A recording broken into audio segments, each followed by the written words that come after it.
हे स्वामिनी, जब माया रचित हमारा स्वभाव नहीं बदल पाया तो आपका तो सच्चिदानंद में स्वभाव है। सत्तारणी कृत स्वभाव सुधा रसौघम राधाभिधान में दिव्य निधानमस्ति। आपका स्वभाव ही है शरणागत को भव समुद्र से पार करके प्रेम प्रदान करना। तो हे लाडली, मैं अधम नीच अपना स्वभाव नहीं बदल पा रहा हूं, तो आप भला अपना स्वभाव कैसे भूल सकती हैं? आपका तो स्वभाव सिद्ध सच्चिदानंद है और उस स्वभाव में है सत्तारणी कृत स्वभाव, तार देना ही जिनका स्वभाव है। बुरी सखी कह रही है, पतित शिरोमणि मैं अघ खानी, तजत स्वभाव न जैसे, त्रिभुवन विदित कृपालु स्वामिनी। आपुन तजिए की तह से पतित पावनी, स्वामिनी हमारी पतित पावनी, प्यारी जो हमारी। हो चली हो हठ पंथ नरक की। कितना दिव्य भरोसा है। यही उपासक का स्वरूप परिपक्व माना जाता है। उसे पक्का भरोसा है कि यदि मैं हटकर भी गिरना चाहूं तो मुझे गिरने नहीं दिया जाएगा। ये भरोसा ही भगवत प्राप्ति कराता है। कई बार आश्रय और भरोसे पर चर्चा हुई है। कितना दिव्य भरोसा है। हो चली हो हठ पंथ नरक की, तो बरबस आई बचई हो। यदि हमसे कोई गलती होती है, हमारा नरक का मार्ग पुष्ट होता है, तो मुझे विश्वास है कि आप अपने स्वभाव से विवश होकर दौड़ पड़ेंगे और मुझे बचा लेंगे, क्योंकि आपका करुणा में स्वभाव है ना। और जैसे भी हम आपकी शरण में हैं, हमसे गलती हो सकती है, हम गलत करके नरक का मार्ग पुष्ट कर सकते हैं, पर स्वामिनी मुझे विश्वास है कि आप उस समय भी दौड़ कर आएंगी और मुझे बचा लेंगी। हो चली हो हठ पंथ नरक की, बरबस आई बचई हो। करी हो पातक पुंज कोटि विधि, सकल मेटी मुसिकई हो। आप दौड़ कर आएंगी और बीच में खड़ी हो जाएंगी और कहेंगी कि सारे के सारे अपराध इसके मैं क्षमा करती हूँ, और मुस्कुराकर आप अपने संग ले जाएंगी। मुझे विश्वास है। यही हम हृदय से कई बार संकेत किया है कि ये विश्वास ही भगवत प्राप्ति कराता है। काहू के बल भजन को काहू के आचार, व्यास भरोसे कुंवर के शोवत पांव पसार। ये भरोसा कि यदि मेरे से गलती हो गई, मुझे नरक जाने का विधान भी बन जाए, तो मैं समझता हूँ, पक्का विश्वास है कि आप दौड़ कर आओगी और बीच में रोक लोगी और कहोगी मैं सारे अपराध इसके क्षमा करती हूँ, और मुस्कुरा कर मुझे अपने साथ ले जाओगी। पतित पावनी स्वामिनी हमारी, विषय पंक मोहि मगन देख के, ले हो दौरी उबारी प्यारी हमारी। यदि हम कहीं भूल कर गए और विषय रूपी दलदल में गिर गए, तो दलदल का एक प्रभाव होता है कि जितना निकलना चाहो उतने धंस जाओगे। ये विषय रूपी दलदल से केवल निकले हुए गुरुदेव या इष्ट देव ही बचा सकते हैं, नहीं तो जितना प्रयास करेगा धंसता जाएगा। विषय पंक, विषय रूपी दलदल में, मोहि मगन देख के, मुझे डूबते देखकर, ले हो दौरी उबारी, आप दौड़ कर आओगे और मुझे बचा लोगी। सहज कृपालु मेरी प्यारी, ये बान तुम्हारी, ये स्वभाव तुम्हारी। शरणागत अभय विरद पतित पावन बाने, व्यास से अति अधम आतुर को न समाने। सहज कृपालु बान पर भूरी, मैं बार बार बलिहारी, बार बार बलिहारी। अवगुण करे समुद्र सम, गने न अपनो जानी, राई के सम भजन को मानत मेरु समान। पतित पावनी मेरी प्यारी, पतित पावनी स्वामिनी हमारी। जब स्वभाव ही समुझत तेरो हर्ष होत अति भारी। पतित पावनी स्वामिनी हमारी। उपासक अपने आराध्य देव का दृढ़ भरोसा, ये अहंकार से रहित जो महापुरुष का सेवन करने वाले हैं उन्हीं को भरोसा प्राप्त होता है। नहीं अहम जनित जो कर्म करे उसका तो भरोसा होता है, लेकिन प्रियालाल के चरणों का भरोसा नहीं होता। ये रहस्य रघुनाथ कर बेग न जाने कोय, जो जाने रघुपति कृपा तो सपन्यों मोह न होए।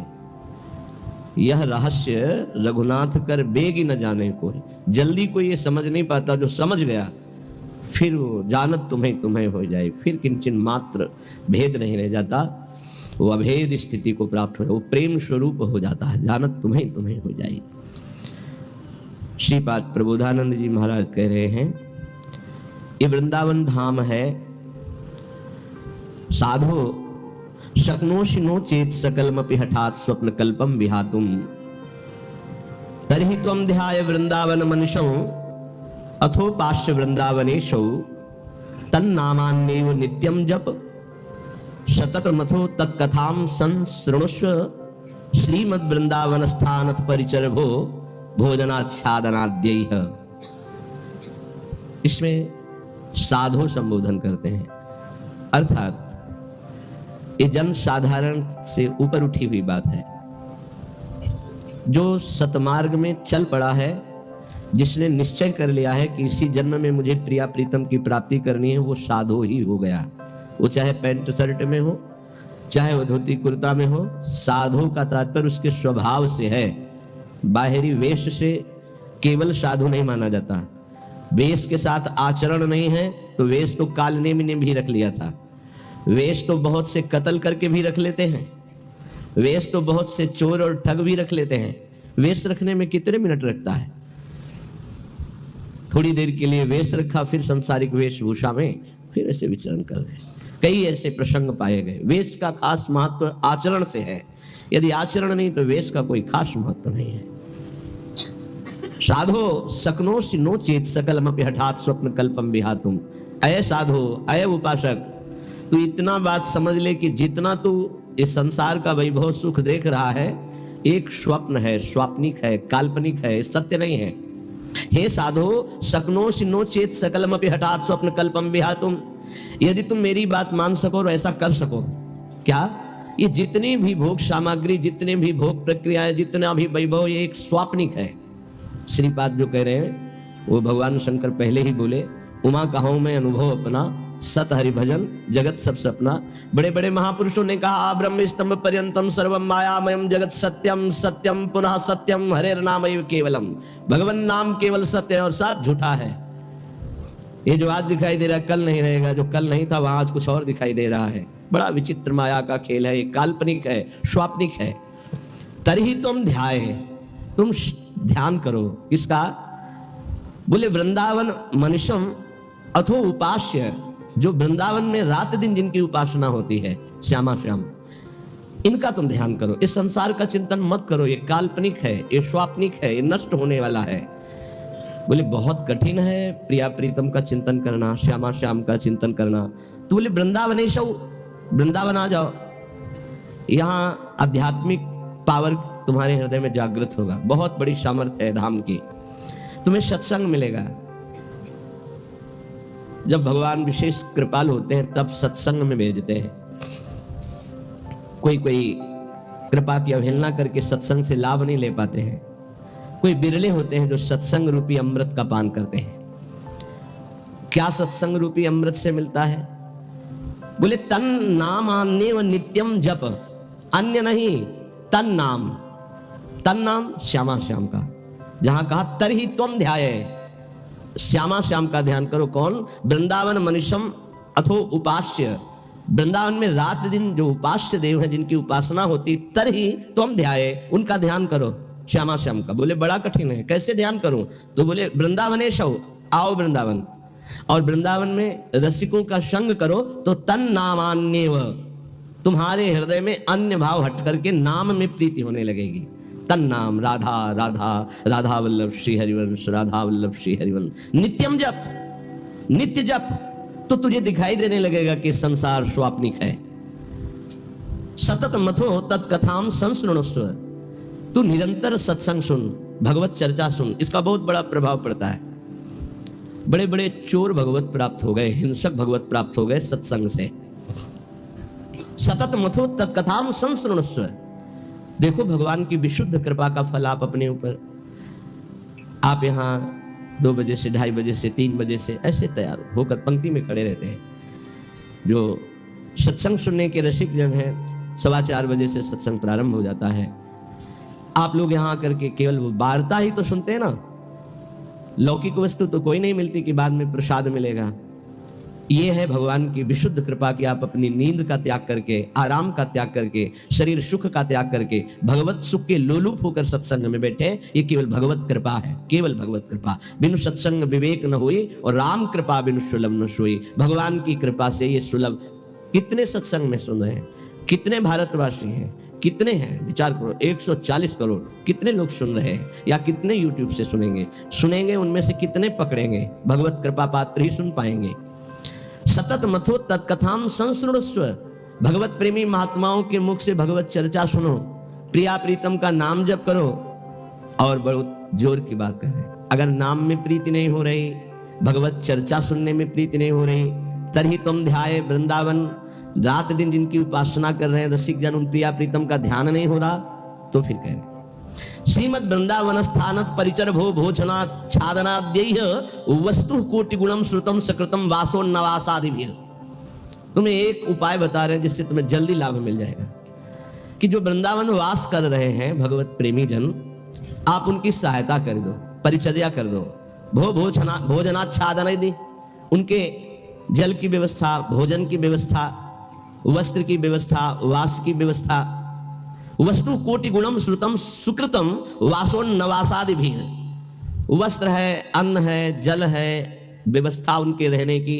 तो बोले जो ऐसा करता है तो अन्य जगह से करोड़ गुना बढ़कर उसको यहाँ लाभ मिलता है। वस्तु कोटि गुणम श्रुतम सुकृतम, सुकृतम माने तो पुण्य। जैसे आप गांव में अपने 50 को भोजन पवावे और फिर संगम प्रयागराज तीर्थ में जाके भोजन, तो बहुत बड़ा अंतर हो गया। फिर काशीपुरी में, द्वारिकापुरी में, अयोध्यापुरी में, मथुरापुरी में, कांचीपुरी में, अवंतिकापुरी में, इनमें पवाएं तो उससे भी बहुत बड़ा अंतर पड़ा, बड़ा लाभ मिलेगा। लेकिन श्रीधाम वृंदावन में यदि वास करने वाले जन हैं, उनको भोजन है, वस्त्र है, उनके वास की व्यवस्था है। तो वस्तु कोटि गुणम श्रुतम सुकृतम वासोन्नवासादिभिः परिचर भोजनाच्छादनाद्यैः, उनकी परिचर्या, उनकी सेवा, भोजन है, जल है, वस्त्र है, आदि आदि जो उनकी वास में सुविधा देता है, बोले करोड़ गुना उसको लाभ हम प्राप्त होता है। वस्तु कोटि गुणम, 1 रुपया का करोड़ रुपया। ये किसको? जो अपनी वस्तु दान करता है। दूसरी बात, जो ये मान के कि प्रिया प्रीतम प्रभु की दी हुई वस्तु प्रभु के जनों में लग रही, तो उसे भगवत प्रेम प्राप्त होता है। उसकी नाम में रुचि हो जाएगी, उसकी प्रिया प्रीतम के ध्यान में रुचि हो जाएगी, उसकी भगवत चर्चा सुनने में रुचि हो जाएगी। वस्तु वही दी, फल 2 हो गए। एक हो गया प्राकृतिक फल, 1 रुपए का 1 करोड़ वापस मिलेगा, और एक हो गया कि वही वस्तु दी और भगवत प्रेम मिलेगा। नाम में प्रीति, धाम में प्रीति, लीला में प्रीति, प्रिया प्रीतम में प्रीति। पर एक अपना मान करके अर्पित करता है कि ये मेरी संपत्ति मैं दान कर रहा हूं, तो उसे करोड़ गुना बढ़कर मिलेगा। और एक तो दियम वस्तु गोविंदम तुभ्यमेव समर्पये, हे प्रभु आपकी दी वस्तु आपको समर्पित कर रहा हूं। इससे उससे भगवत आराधना में रुचि प्रकट हो जाएगी, जो अत्यंत दुर्लभ बात है। यदि वो वृंदावन वास नहीं करता और वो वृंदावन वास की व्यवस्था करता है, वृंदावन वासियों की जो विरक्त भाव से वास कर रहे हैं, जिनके जीवन का उद्देश्य प्रिया प्रीतम है, उनके वास की व्यवस्था में कुछ सहयोग करता है, तो बोले तीर्थे वासी तुम स्वयं ही तरति द्वौ सा यत् तारयेत, उसको डबल लाभ मिलता है। क्या? वो स्वयं तरता है, अपने परिवार को भी तार देता है। वृंदावन वास नहीं हो पा रहा तो भी उसे वास करने वाले से बढ़कर लाभ मिल रहा है, क्योंकि वास करने वालों की व्यवस्था कर रहा है वो। पर देखो 2 प्रकार का लाभ होता है, एक होता है लौकिक लाभ, एक होता है पारलौकिक लाभ। यदि आपने पारलौकिक लाभ का संकल्प करके संतों की सेवा शुरू की है तो खेल कुछ और होगा जिसे तुम पहले समझ लो, और अगर लौकिक लाभ के लिए शुरू किया है तो खेल कुछ और होगा, उसको पहले समझ लो। एक पूज्यपाद उड़िया बाबा जी के निज जन हमें 25 वर्ष पहले मिले थे, महाराष्ट्र के थे वो, बाबा से संबंध रखते थे, परिक्रमा में मिले, बड़ा आनंद मिला क्योंकि अपने प्राणप्रिय बाबा के जन थे। तब उन्होंने घटना सुनाई, चलते चलते पानी घाट से लेकर चामुंडा मोड़ तक चर्चा ये चली थी। तो उनका बड़ा दिव्य धाम है, यहाँ के वासियों की सेवा का बड़ा दिव्य फल है। वो प्रसंग वशात याद आ रही, सत्संग में 1-2 बार सुनाया, पकड़ पाओगे तो याद आ जाएगा। तो एक बड़े धनी मानी दिल्ली के जन थे, घटना थी, फैक्ट्रियां थी, खूब धन, अकेला लड़का सब। तो उनको कहीं संतों के संग से एक बात लाभ की सुनने को मिली कि वृंदावन के विरक्त रसिकों का अगर सेवन किया जाए, सेवा की जाए, परिचर्या की जाए तो बहुत जल्दी लाभ मिलता है। तो उन्होंने प्रार्थना की वृंदावन में आकर कि कैसे सेवा की जाती है मुझे तो पता ही नहीं। तो उनका संतों को निमंत्रण दो और सुंदर भोग पवाओ, और उनको वस्त्र है, भेंट है, जो उनका आप कर सकें, फल फूल। अच्छा ऐसा। तो उन्होंने पूछा कि आप चाहते क्या हो? तो उनका भगवान की प्राप्ति। बोले होश में बात करना, आप जो बात कर रहे हो बहुत बड़ी बात है, पीछे मत हटना। तो उनका प्राणों की बाजी लगाकर, भाई इस बात की पूर्ति के लिए हम तैयार है कि मुझे भगवान चाहिए। का तय करो साधु सेवा और तुम्हें भगवान मिलेंगे पक्का। अब वो वृंदावन के प्रेमी जनों की सेवा करते, 100-500 संतों को निमंत्रण देते, सब पवाते। धीरे धीरे इतना संतों से प्रेम हो गया कि प्रार्थना की कि दिल्ली में हमारे घर को पावन करो। तो प्रति महीने बस लाते, 2 बस, उनमें संतों को बैठालते, बहुत उत्सव मना करके वहां ले जाते, पवाते, अच्छी भेंट, कपड़ा लत्ता, फिर उनको यहाँ छोड़ने आते। ऐसा चलने लगा। वृंदावन में तो सेवा करते ही, खूब धन था, वो अपने घर भी ले जाते। एक दिन ये रमण रेती में बस खड़ी थी, ये घटना कोई कथा नहीं, यही रमण रेती में बस खड़ी थी। तो एक विरक्त संत जो कभी वृंदावन से बाहर ही नहीं जाते थे, कभी निमंत्रण में किसी के नहीं जाते थे, भिक्षावृत्ति से जीते, वो जाके बैठ गए। तो जब सब संतों ने देखा, कहा बाबा तुम्हें पता है ये दिल्ली जाएगी बस और वहां निमंत्रण है। कुछ नहीं बोले, बैठे थे। सबने सेठ से कहा तुम्हारी साधु सेवा सफल हुई। ऐसे विरक्त जो किसी का भी प्रतिग्रह नहीं लेते, भिक्षावृत्ति से जीते हैं, ऐसे अकिंचन महापुरुष पता नहीं क्यों, कौन सी कृपा उदय हुई कि वो आपके घर दिल्ली आए हुए हैं। वो बैठे पंगत में, पाए, और जब वो सामने भेंट देने आए तो बोले ये भेंट लेने नहीं आया हूँ, तुझे लेने आया हूँ, चल वृंदावन। तो उनका बाबा मैं तो वृंदावन जाता ही रहता हूँ। और वो बस चल वृंदावन, चल वृंदावन। तो बाबा तो वृंदावन जाता ही रहता हूँ, अभी चल सकता हूँ आपके साथ। बस और उत्तर नहीं, चल वृंदावन। अब संतों की एक अलग भाषा होती है, उसे समझना कठिन। भेंट नहीं ली, चल वृंदावन। सबको भेंट दी, फिर सब बैठे, विदा हुए, आए। उसी दिन एक्सीडेंट हुआ और उनका पुत्र राधेश्याम। अब हाहाकार मच गया क्योंकि वही उनके ऐश्वर्य का अधिकारी था। भारी अंदर उच्चाटन पैदा हुआ, कुछ अच्छा न लगने लगा। साधु सेवा, भगवत भाव सब पानी में। बड़ा निष्ठा रखना मुश्किल है।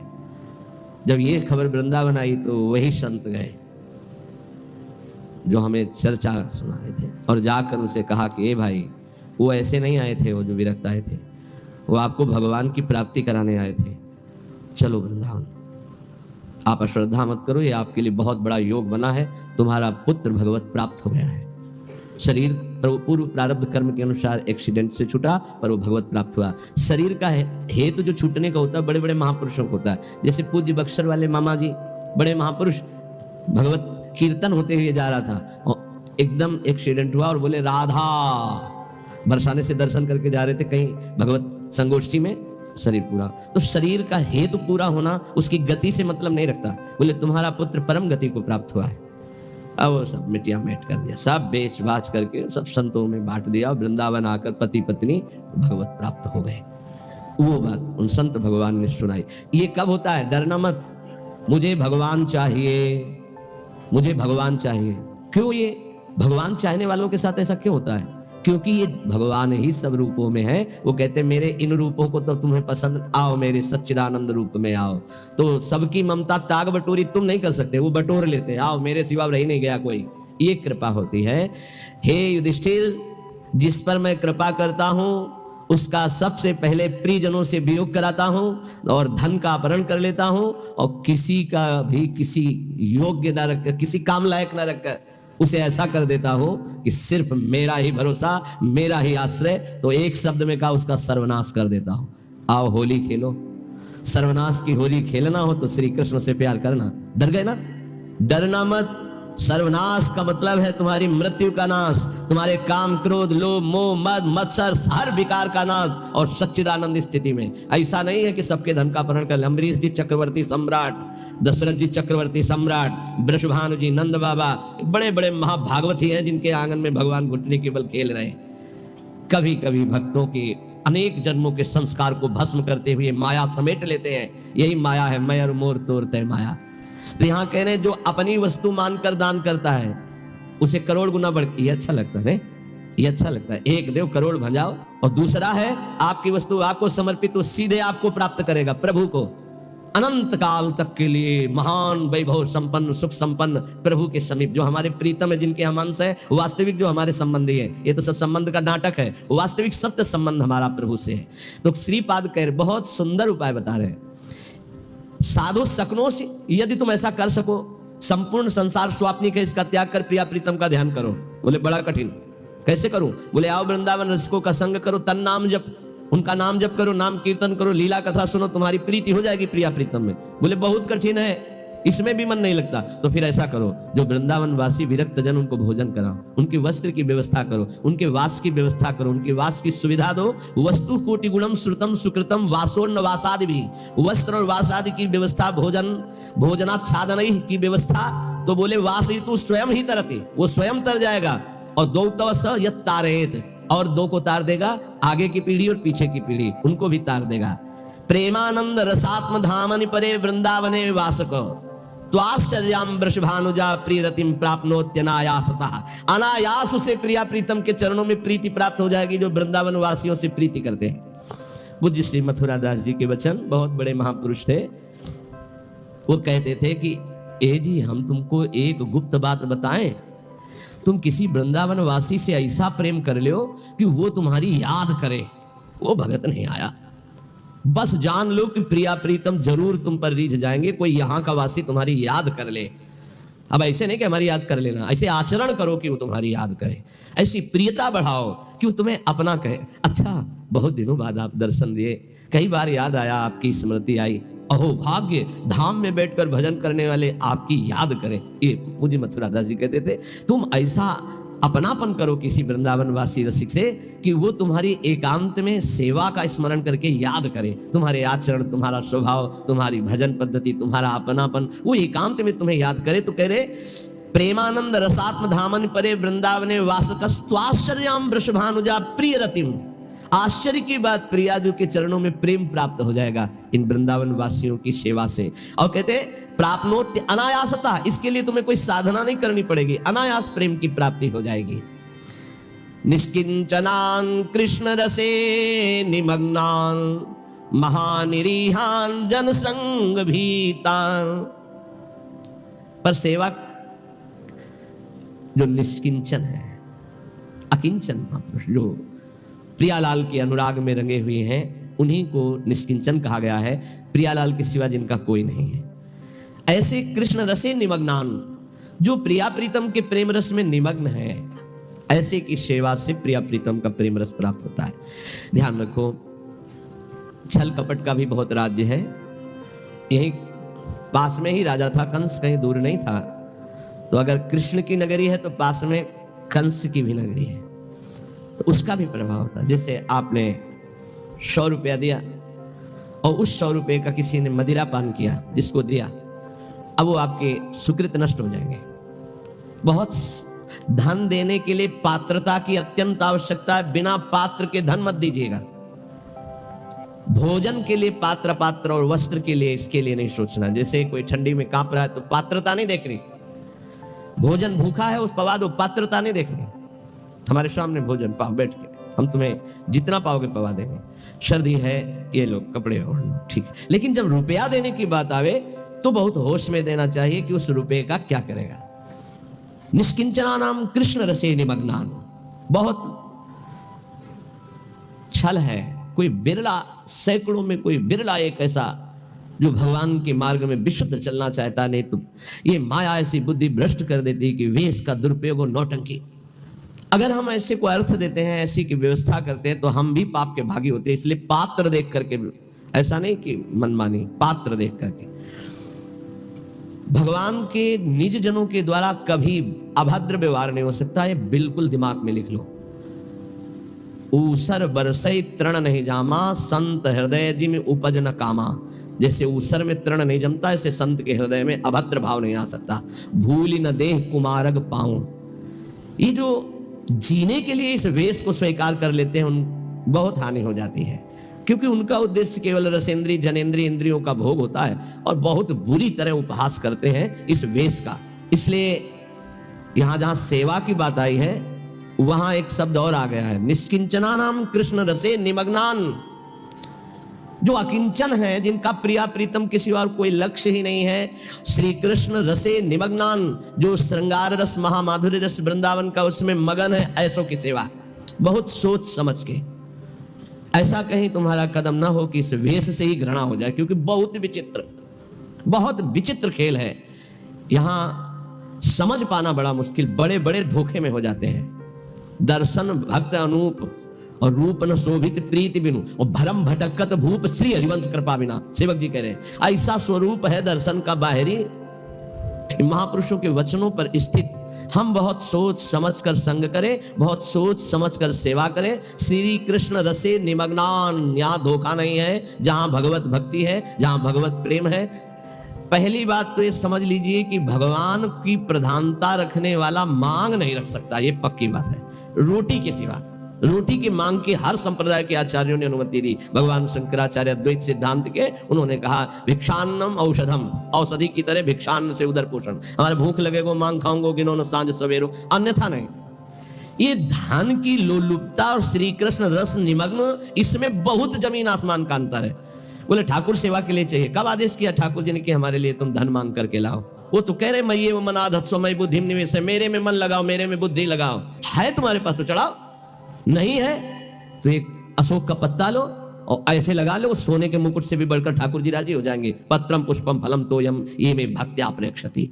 समझने का विषय, कहीं अपने सत्संग में दान पुण्य की वार्ता नहीं होती, इसमें श्लोक आया, इसलिए उसको एकदम प्रकाशित करके कि हमें कहां सेवा करनी है। निष्किंचना नाम कृष्ण रसे निमग्नान वासयितु, जो श्री कृष्ण रस में निमग्न होकर अकिंचन भाव से प्रभु में जैसे प्रभु रखे, जैसे प्रभु चलाएं, जिनका उद्देश्य भगवत प्रेम, उनकी सेवा से वस्तु कोटि गुणम श्रुतम सुकृतम वासोन्नवासादि भोजनाच्छादनई, भोजन वस्त्र वास इनकी व्यवस्था से करोड़ों गुणा बनकर लाभ मिलता है, या भगवत भजन में रुचि होती। दो बातें अलग अलग। महानिरीहान जनसंग भीतान, ऐसे जो जन संसर्ग से डर करके एकांत में भजन में रहते हैं, उनकी सेवा मिल जाए, बड़े अहो भाग्य। वृंदावन स्थान वसनास्नाद्य सेवतेशो वसेत तदीशो, सैया वस्त्र भोजन इनकी सेवा यदि हो जाए तो बोले वसेत तद ईशो, यहाँ के ईश जो श्री प्रिया प्रीतम है उसके वसीभूत हो जाते हैं। ऐसे रसिकों की, ऐसे अकिंचनों की, ऐसे भगवत भक्तों की सेवा का बहुत बड़ा महत्व है। थोड़ी सी भी सेवा प्रभु के जनों की बन जाए तो प्रभु बिक जाते हैं, हरि अधीन हो जाते हैं। पर बस ध्यान रखना, तुम्हारी वस्तु शुद्ध होनी चाहिए, तुम्हारा भाव शुद्ध होना चाहिए, और जहां दान किया है, जहां सेवा की है, जहां वस्तु दे रहे हैं, वो पात्र होना चाहिए उस बात का। दो बातों के लिए कभी पात्र नहीं देखना है, जल भोजन और वस्त्र, इन दो के लिए पात्र हम नहीं देखते हैं। कभी ऐसा कोई तड़प रहा है औषधि, अब पात्र नहीं देखना, उसकी औषधि करा। अर्थ देना है, व्यवस्था करना है तो देखना है ये हमारे अर्थ का सदुपयोग यहां होगा या दुरुपयोग होगा। कानपुर की एक बहुत धनी माताजी नैमिषारण्य पूज्य स्वामी नारदानंद सरस्वती जी उनके पास गए। ऐसे महामहिम बहुत ज्ञानी महापुरुष थे, बड़े ही सिद्ध चमत्कारी महापुरुष। एक बार उनको संगोष्ठी में पहुंचना था तो बैठे हुए थे, गाड़ी फेल हो गई। वो जीप जिसे कहते, जीप उस समय चलती थी, पर्दा लग के, जो महिंद्रा ऐसे कुछ नाम, ऐसे जीप चलती, वो रास्ते में बंद हो गई। अब वहाँ कई किलोमीटर तक कहीं कुछ सुधार का नहीं, और स्वामी जी को ठीक समय पे पहुंचने का अभ्यास था। समय बहुत, जो संत जन होते अपने समय का तो दंड लिए हुए थे। उनका स्टार्ट करो, बोले बहुत बार स्टार्ट करने का प्रयास किया, नहीं स्टार्ट हुआ। ऐसे दंड स्पर्श किया मशीन, बोले स्टार्ट करो, सामने स्टार्ट हो गए। नारायण नारायण, लक्ष्य में जहां पहुंचे दंड उठाया, मशीन बंद, उतरे, प्रवचन किया। ऐसे सिद्ध महापुरुष जड़ वस्तु में भी संकल्प से, जब चबूतरा चल सकता है तो गाड़ी कैसे नहीं चल सकती। भजन का एक अद्भुत प्रभाव होता है। उनके पास 1 रुपया और कहा महाराज मैं गरीब हूं, 1 रुपया से चाहते हो आपके नैमिषारण्य में जितने आश्रम में, किलोमीटर में आश्रम है, वो सब संत पाए, ऐसा हो सकता है? उनका हाँ माता जी बिल्कुल हो सकता है। भंडारी को बुलाया, बोले 1 रुपया। उस समय नमक 1 रुपये का 5 किलो मिलता था, वो जो टोरा वाला नमक होता है, 1 रुपये का 5 किलो नमक मिलता था। 5 किलो नमक में तो पूरा नैमिषारण्य का भोजन बन जाएगा। 5 किलो नमक तो थोड़ा पड़ता। बोले एक नमक लाओ 1 रुपये का, और सब भंडार में सब्जी दाल सब में नमक इन्हीं माता जी का पड़ेगा। माता जी आप भी प्रसाद पाएंगे। पाया, प्रसाद पाने के बाद का थोड़ी भेंट देना चाहती है। तो उनका आप तो कहती थी गरीब है, हमारे पास 1 रुपया, भेंट तो दे दिया आप। बोले नहीं, वो तो केवल आपकी महिमा और स्वभाव को देखना चाहती थी कि आप कहीं फटकार कर मुझे भगा देंगे, 1 रुपया कोई भेंट होती है, ऐसा कहेंगे। और दूसरा प्रभाव कि आप 1 रुपये का क्या सदुपयोग करेंगे जिससे सब संतों के मुख में चला जाए। तो दोनों बातों में हमारा हृदय इस बात से कि अब हम जो देना चाहती हैं वो अधिकार है। कई करोड़ रुपए उन्होंने, क्योंकि बहुत धन्यवाद, ये पात्र देख करके उसका प्रयोग, अर्थ का दुरुपयोग कहीं ना हो जाए, ऐसे पात्र देख करके। अगर हम वृंदावन स्थान वसना सनाद्यैर यह सेवतेशौ वसयेत तदीशौ, यदि ऐसे निष्किंचन श्री कृष्ण रस निमग्न एकांत सेवन करने वाले महात्माओं की सेवा करते हैं, वस्त्र भोजन शय्या वास आदि की, तो कह रहे हैं प्रिया प्रीतम को वो वशीभूत कर लेता है। ये श्लोक के अनुसार है। अन्यथा पूरे जब से हितधाम से यहाँ तक के प्रवचन इस विषय की चर्चा भी नहीं होती। ये दान पुण्य का यहाँ हमारा कोई महत्व नहीं है। हमारा महत्व है मन को प्रिया प्रीतम में लगाओ, राधा राधा जपो, सबसे बड़ी बात यही है। अब ये प्रसंग है इसलिए इसकी चर्चा हो रही, इसका महत्व नहीं। ये मत समझा जाए कि ये कोई खास महत्व की बात है। खास महत्व की बात है एक एक श्वास प्रभु में अर्पित करके राधा राधा राधा ऐसा निरंतर समय को व्यतीत करें। भगवत प्राप्त महापुरुषों के वचन, जो सच्चा भक्त होता है उसमें 6 गुण अपने आप दिखाई देते हैं। ध्यान दीजिएगा, भगवान के मार्ग में चलने वाले सच्चे भक्त में ये 6 गुण दिखाई देते हैं। क्या? पहला, वो सदैव परहित में ही रत होता है, स्वसुख वांछा उसमें नहीं होती, उसका मन और इंद्रियां उसके अधीन होती। जिसका मन अधीन नहीं है वो महाठग है। ये हम महापुरुषों के वचन बोल रहे हैं। जिसका मन अधीन नहीं है वो महाठग है। दैवी संपत्ति को चुरा करके आसुरी संपत्ति को प्रकट करना इस मन रूपी महाठग का प्रभाव है। जिसका मन अधीन नहीं है वो आसुरी संपत्ति वाला है। नाना प्रकार से सत भजन रूपी धन का अपहरण करवाता है मन काम क्रोध आदि से मिल करके। इसलिए जो भक्त होता है सबसे पहले इस महाठग को अपने अधीन करता है, मन को। उसकी हर बात का अनादर करके, सदगुरु की बात से इस मन को वश में किया जाता है, मन की बात का अनादर करके। और जो मन के अनुसार चलता है वो स्वयं महाठग अपने को ठगा करके ऐसे कार्य करता है जिससे पछताना पड़े। तो भक्त का पहला लक्षण है मन विजयी, स्वसुख वांछा का त्यागी, पहला लक्षण है इसमें जो वर्णन कर रहे हैं। दूसरा है भक्त मृत्यु विजयी होता है। मन विजयी, इंद्रिय विजयी, और दूसरा मृत्यु विजयी। वो हर समय सच्चिदानंद भगवान के चिंतन में इतना निमग्न रहता है कि उसके अंदर से मृत्यु का भय खत्म हो जाता है, मरने का भय खत्म हो जाता है। मन और इंद्रियां अधीन और मृत्यु के भय से मुक्त, भक्त का लक्षण। जिए काल बस ना परे, समुझ जियाए शरण ते डरत ना काल डर, शुद्ध भक्त का लक्षण।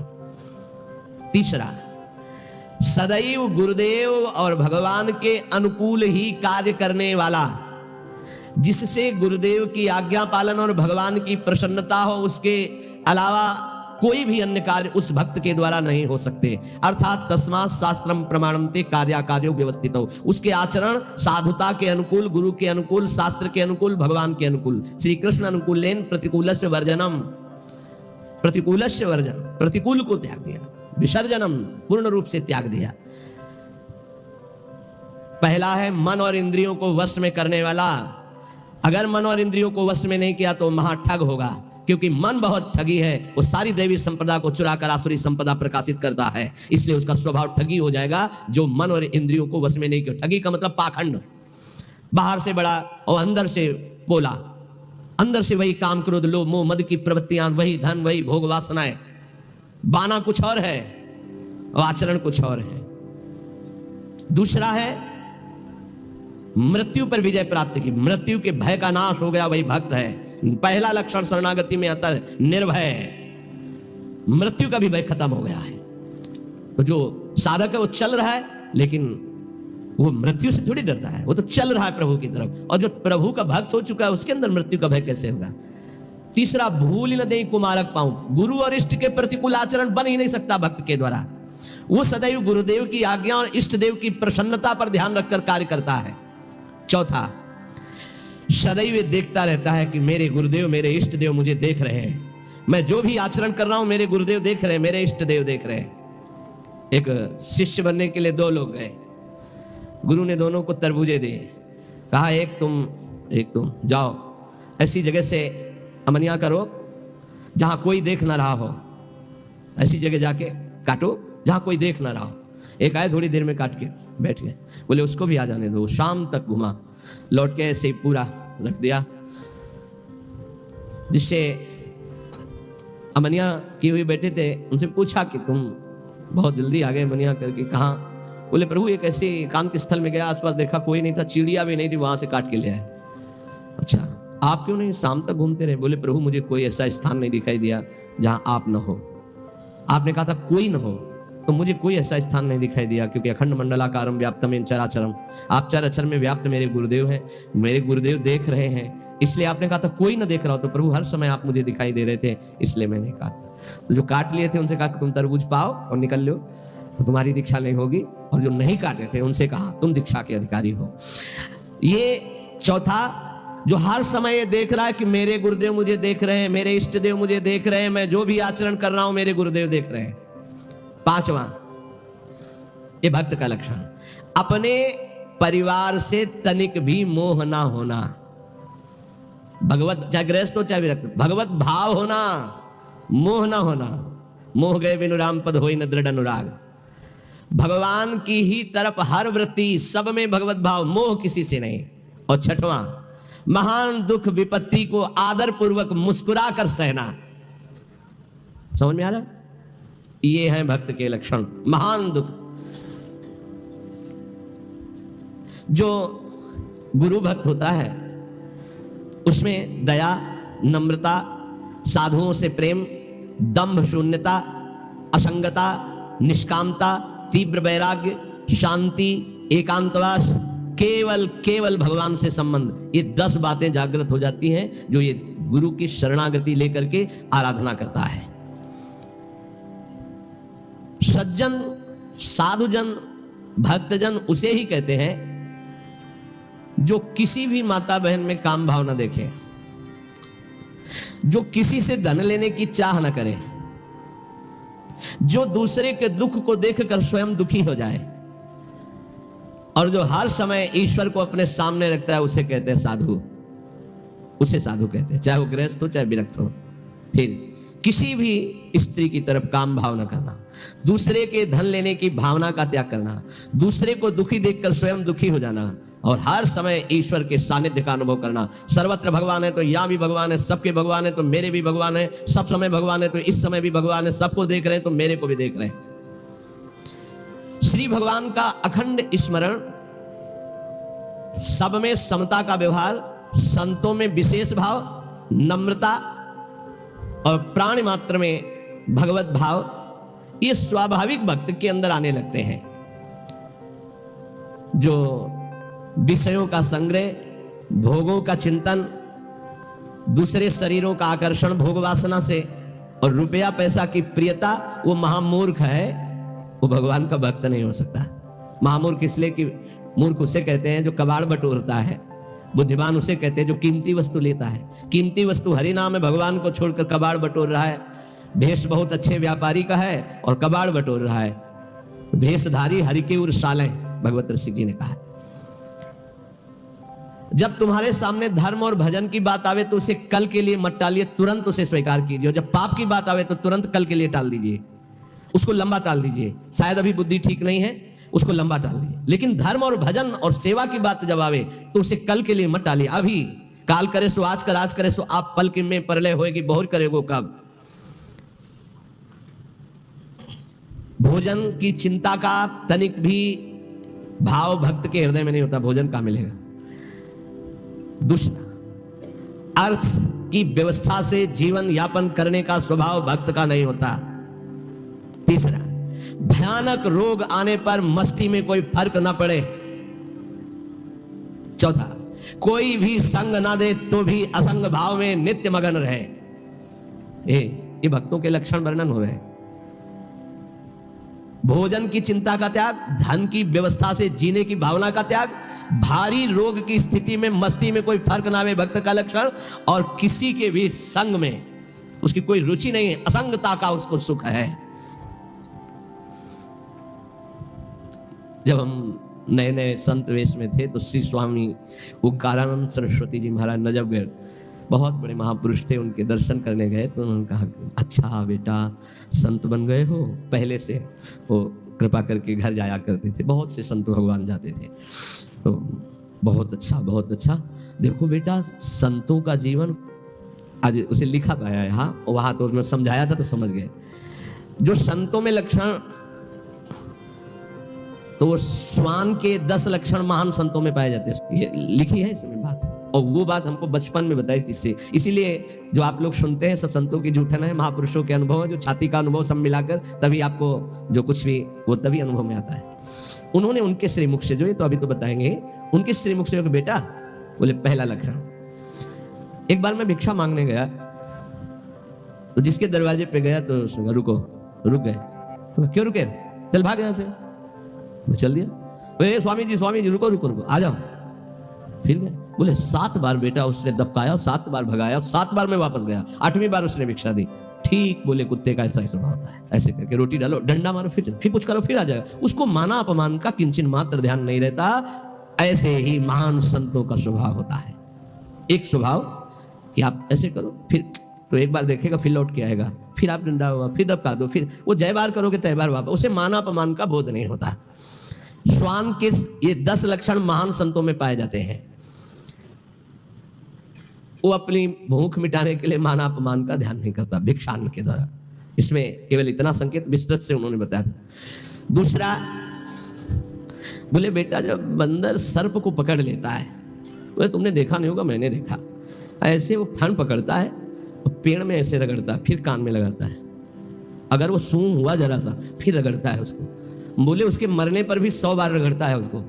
बोले मैंने देखा। बोले दूसरा लक्षण संत का है कि वो अपने मन को ऐसे रगड़े जैसे बंदर सांप को रगड़ के मारता, मारने के बाद भी 100 बार रगड़ता है। मरे हुए मन में ही भगवदानंद की उत्पत्ति होती है। पुराने संतों के जो वचन है वो बहुत गूढ़ होते हैं, उनका अर्थ पूरे जीवन भर निकलता रहता है। मन को जिसने मार लिया वही महात्मा, मन को जिसने चेला बना लिया वही जगत गुरु, मन को जिसने परमात्मा स्वरूप कर लिया वही जीवन मुक्त महापुरुष हो गया। सारा खेल इस मन के ऊपर है। तो कह रहे पहला कि भूख मिटाने के लिए माना अपमान का बोध न रखना, जो भी बताया। दूसरा, जैसे श्वान का कोई पर्सनल घर नहीं होता है, पर्सनल घर दरवाजे पे भी पड़ा रहता है।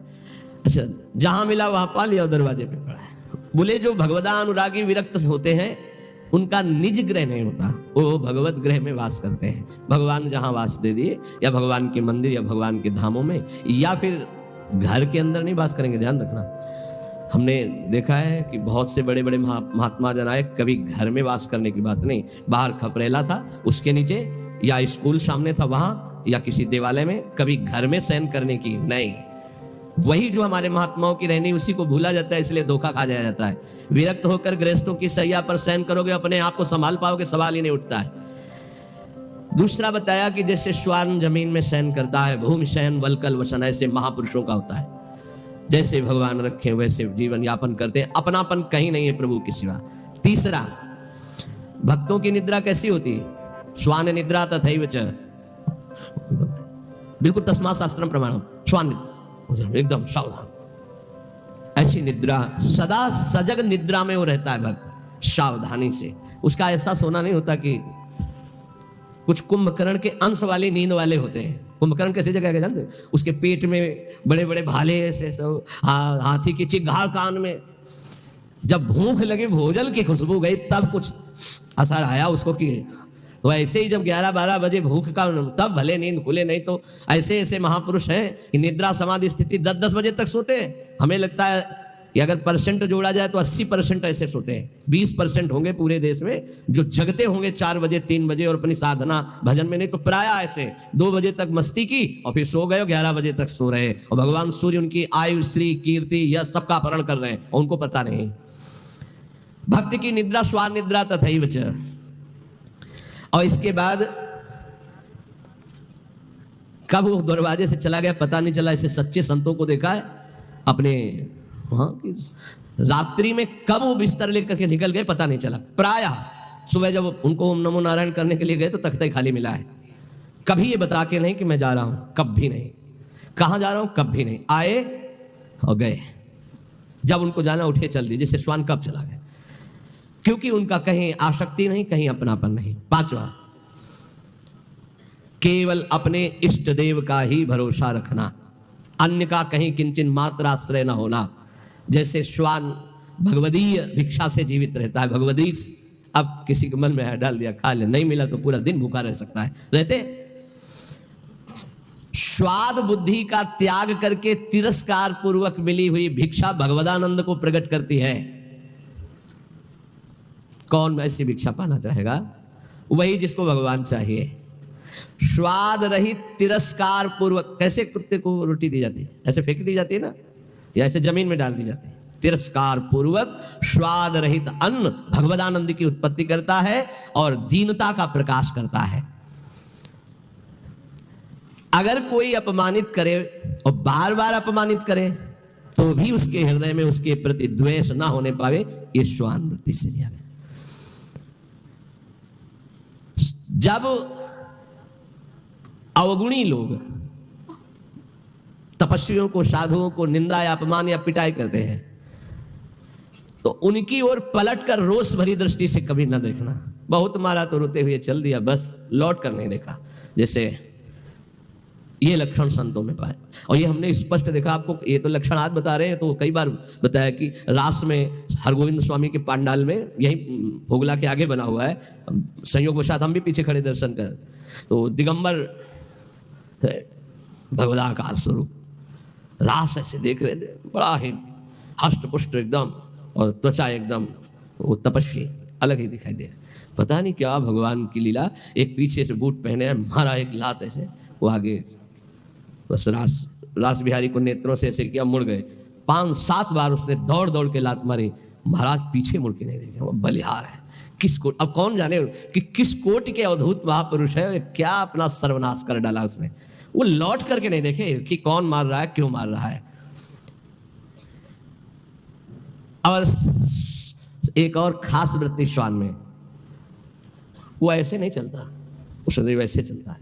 बोले जो भक्त होता है उसकी ग्रीवा झुकी होगी और नेत्र केवल उतने ही दर्शन करेंगे जितने में पैर पड़ना है। ऐसे नहीं, ऐसे नहीं चलता, ऐसे चलता है। ये सारे लक्षण उसमें आ जाते हैं। आदि श्री गुरुदेव शरण दृढ़ करि विश्वास संभारे, ता पीछे प्रतीति नाम श्री धाम मनोहर धारे। सबसे पहले जो गुरुदेव की शरण होकर उनकी आज्ञा पर चल पड़ा और विश्वास जो गुरुदेव ने नाम दिया, मंत्र दिया उस पर, तो गदगद बानी पुलक तन नयन नीर मन पीर, नाम रटत ऐसी दशा होत मिलत यदुबीर। जब गुरुदेव की कृपा से, जो गुरुदेव प्रदत्त नाम में बड़ी महिमा है।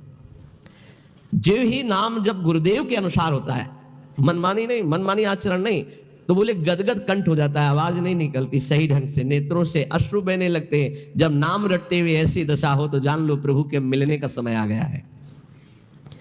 नवधा 10 धा परा रस रूपा भक्ति विचित्र, विविध भाव अनुराग सुख नामाधीन सुमित्र। गुरु जी ने जो नाम मंत्र दिया है उसी से नवधा भक्ति पूर्ण हो जाएगी, दसधा प्रेम प्रकट हो जाएगी, परा सर्वत्र भगवत तत्व का बोध हो जाएगा और रसरूपा प्रियालाल की लीला में प्रवेश हो जाएगा। उसी से सब हो जाएगा।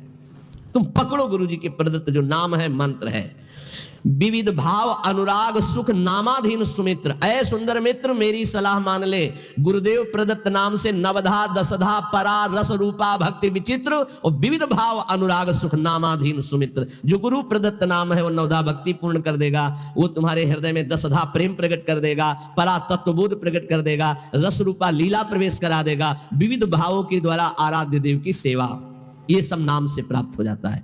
जौलो रग रग से नहीं सुधन नाम निज सार, निकषत परम प्रकाश में मधुर मोहब्बत यार।